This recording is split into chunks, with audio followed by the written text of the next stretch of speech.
Hi guys, good morning. Welcome back to my channel. Medyo matagal-tagal na din po ako hindi nakapag-upload dito. Dahil sa dami kong ganap sa buhay. At minsan sobrang pagod, kaya pinipili ko munang mamahinga. Ayun yung baby asungot ko. Naiinip na yan dahil gusto nang pumasok. Ayan si Angel. Kahaba-haba ng buhok.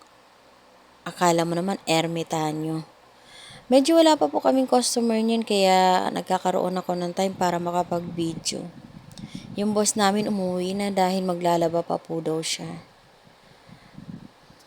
Minsan nakakainip na din pagka wala masyadong customer kaya ayan, nililibang-libang na lang namin yung mga sarili namin.